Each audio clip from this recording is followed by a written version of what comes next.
if there were ever an attempt at mentalism, or mind reading per se, this would be it. Hello everyone, I'm Dan, and let's have some fun, shall we?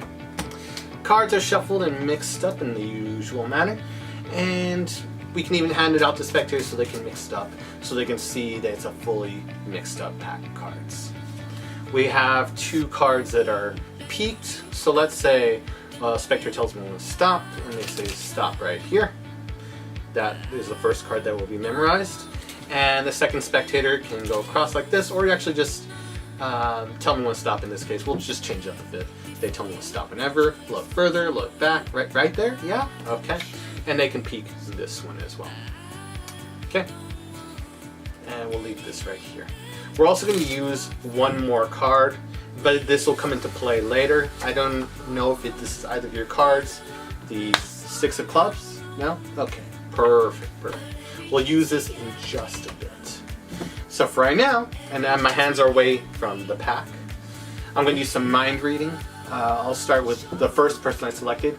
You think of your card. It could be low, middle, high. It could be a red card, a black card. It can be clubs, hearts, diamonds, spades. Let's go with it. Okay. So low, middle, high, royal card. I'm getting 0 cents on low and middle, and so I'm getting a feeling, and I'm gonna look at the audience as well. It's like a high card or a royal card. So let's go with like 10, Jack, Queen, King, maybe Ace. I'm looking at the spectator as I'm doing this. I'm not feeling much. So let's just go with 10, Jack, Queen, King.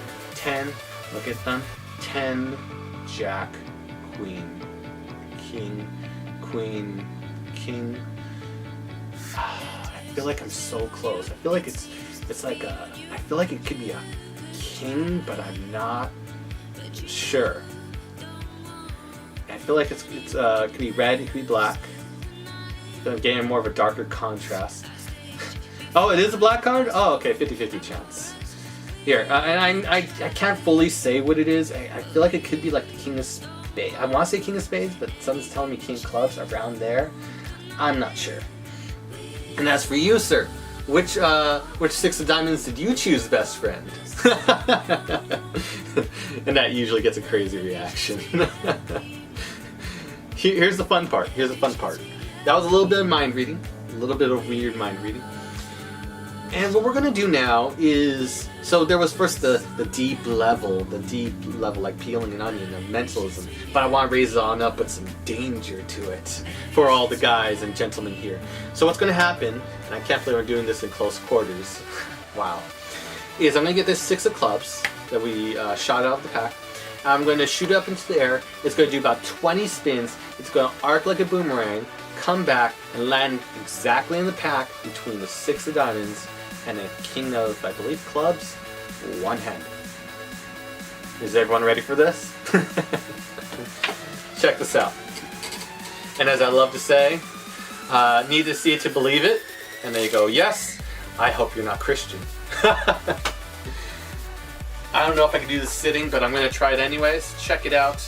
Count 3, 1, 2, 3. Oh, it can always miss. It can always miss. So I ask that everyone give me one more try. And just to know that it is very, very difficult. I normally do this standing 95% of the time. So let's give it one more shot.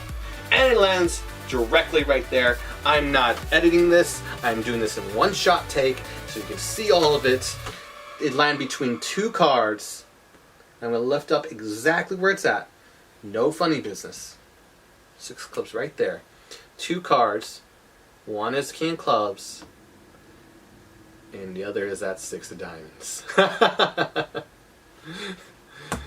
My name is Dan, and I hope you have a good one.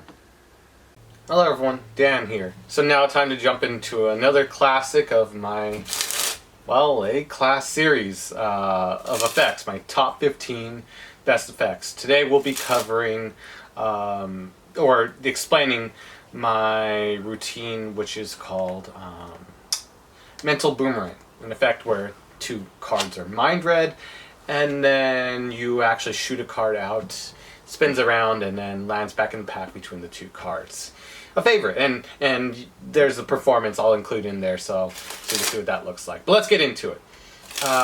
Having watched the performance, cards are shuffled, as per se the usual in all my videos. It's impromptu, they can be shuffled off. Okay? No one really cares, they cut it, do whatever. Okay? Now what you do when you take back the cards, you first openly spread through the cards, and you show the condition of the pack. You know, everything's above board and everything's very fair. Now as you're doing this, you note the bottom 2 cards. I remember fooling one of my close friends. He was one of the smartest people I know, named Makoto. I actually fooled him because I actually just peeked these 2 cards, openly did a spread in front of him, and then peek forced both the 5 of clubs in this case and the 4 of clubs, just as an example, and he didn't understand how to get the peek when it was literally and blatantly right in front of him. It's pretty hilarious. So, cards are shuffled by a spectator, you take them back, or you shuffle by yourself because of coronavirus, and then we show we peek those cards, okay? And magicians, and no one cares. They just want to see, oh, it's not all red? Okay, no one cares. We now swing cut the pack off. So it's about it's a third from the top of the pack. You hold a break below the card, the 5 of clubs, and then the 4 of clubs in this case. And so you just memorize bottom 2 cards, whatever they are. But it's just easier, just happens to be, as you're seeing this take. So we get a break, and now we say to the spectator, I'm going to go across the cards whenever you want. Just tell me when to stop, okay? And you do the usual peek, and it's going to be the Eddie Fector peek force. So you can go across, and when they say stop, no matter where they say stop, it's like the riffle force where you just let go, or like the dribble force where where they say stop, you tell them to let go, and you open up to that break point. So they say stop, tell them to stop, stop, okay. And they peek that card, the 5 of clubs, which is the first one, okay? You relax, say cool, remember it, you mention to them, and relax. Because if you keep tension, then you do the move immediately that we're going to cover, people will call you out on it. And I've been called on it multiple times. So I've learned you just got to relax, let the moment settle in, and then people think you really lost the break, there's no tension, no heat, whatever. And then even before you even go to the second card that's selected and do the move, first say second spectator, and okay, you look cool, you look ready, you address them. And then you look like you're setting up to do the peek again, which is when you do the move, the Ed Marlowe move, which I covered in one of my main effects. I believe it was on the offbeat that I covered this, but I'll cover it again. It's a Marlowe move where you use your 3rd finger, your ring finger, to push out this card right here, pushing it out, and then using your pinky to pull down on it, so you can get a break above the next card you're going to force. Whether you do another peek force, or you can change it up doing a actual riffle force, and then forcing that card. Whatever you want to do. But let's just say in the case we continue on the riffle force, we do it again. They say stop, and we stop right here, and we force that 4 of clubs. Okay? So now we got 2 cards. I did make a minor mistake, and I do want to address this in the same clip. I won't cut or do any fancy edits or anything. That before I even do this trick, I usually take out a random card and I set it aside before the very beginning. Okay? So usually I have it and just openly display it and say, this will probably be important in a second. I just got so overly excited I forgot to mention it. So, if I may go back. So first, what would happen would be you show the fairness of it, and then remove a random card, which will be useful for the effect. Now, you could cut 2/3 off. If you just want to do one swing cut, cut 2/3 off from a swing cut. So now you're set up in position, what would it be? Yeah, so you would do it in that position, so you'd be set up for the peak force. So tell them to stop, they say stop, that's the first one. Okay, number 2, okay, tell them to stop whenever you want. They say stop, they got this card, boom, got 2 cards. Okay, you're both thinking about it. And I did mention this card will help us in a bit, and it will. So this card's a random card. It can be really anything, just not the selections. And it's just set here, and you're going to use it for the boomerang later. Now what we did was, after we did the riffle one, we moved the 5 of clubs, pushed it off, so we got a break under it. We now forced the 4 of clubs, and now we got a break below the 4 of clubs, so 4 clubs, 5 of clubs. Now what we're going to do being in this position is we're just going to do a simple double undercut. Okay. Now what this does is this allows us to put the 4 and the 5 of clubs on the top and bottom of the deck. And you can set them aside because you're pretty much done. You're so far ahead. But just remember which card was forced first. Now, it's easy for me because I got the 5 of clubs and the 4 of clubs. But in normal context, it'll be a little bit hard to remember 2 cards. So just remember which one, not only 2 cards, but which one was forced first. So remember the 5 of clubs was forced first because I spread through and saw it. And so I do the whole pseudo cold reading on them. Okay, I want you to actually think of your card, really think about it. Pseudo cold reading / mind reading. Really think about it. Okay, it's a red card, black card. You go through the whole spiel. I think you guys can know how to do a little cold mentalism stuff. Eventually get their card to be narrowing it down to the 5 of clubs. And they're amazed. Now, I kind of create a little bridge to a gag, and then creating another bridge so it's kind of scales like a curve, like a little parabola, or first half, whatever. You get what I mean. So we reveal that card, then we turn to the other spectator. Okay, I want you to think of it. Now you can do it much faster. You say just give me red, black, blah, blah, blah, blah, blah, and then eventually they're thinking their card. Or we could do a little Eddie Fector bits of business where you say, okay, I want you to think of your card. Okay, now tell me which 4 did you take? Or if you want to be really specific. Okay, now which 4 diamonds did you take? It's just hilarious. It's just like, it's just straight between the eyes. It gets them and they're just like, what? How do you even know this? This is crazy. Your hands are away from the deck and that's an effect in itself that you were able to mind read 2 cards. Just peeking on, you already know what they are, set them aside and just mind read. Cool. But we don't want it to be too awkward, and in the olden days I used to say represent awkwardness by doing a little turtle. Ooh. So I said let's create a little stunt out of it. So it appeals for the women, mind reading, mental images, and then for the guys they get the dangerous stunt. So it appeals to everyone. What I'm going to say is I'm going to shoot this card up into the air. It's going to do about 20 spins. It's going to arc like a boomerang, come back, and land in the pack between both cards. So the 4 of clubs and the 5 of clubs in this case, one-handed. And what we're essentially doing, we can do 2 methods. We could do the toss. I believe this was taught in Greater Magic or something like that, or maybe the Magician's Handbook, recommended by John Armstrong in his Armstrong Magic DVD, the Magician's Handbook or something like that. But then there is the version I use, which is in Dan and Dave's and Then Some DVD. It was DVD 4. Kind of hard to find nowadays, but essentially this was my favorite part of the DVD, was you getting a card and flicking it and doing that, just tossing it. You can even do it from behind the back. And if you want to do this, go more advanced, you can do it from behind the back and catch it in the front. Anyways, the idea was that I can shoot it up, and I learned that if I do it with one hand, I could do that, but then I could also catch it in the pack if I do a Charlier cut, a basic Charlier cut, which was fascinating. So then after many practice, like months of practice, and it did take months, I was, or maybe not months, maybe you could get faster than I did. I'm kind of slow. We shoot the card up, and you have to be, have to practice this regularly to adjust for size and everything. It's not going to work 100% of the time. So that's why you say give me 2 chances, because there's a 20% chance you will miss. I miss 20%, around 20% of the time, more or less, even after all the years of doing this effect. You want to adjust for lighting to make sure you can see the card. You want to adjust for the technique to make sure it's good. You also want to adjust how high you have at the ceiling so you know how hard to shoot it. And with all those factors, you can do it. As you saw in the video performance, I missed the first time because I was not adjusting for also the spacing and the distance, because it hit the ceiling or it hit something.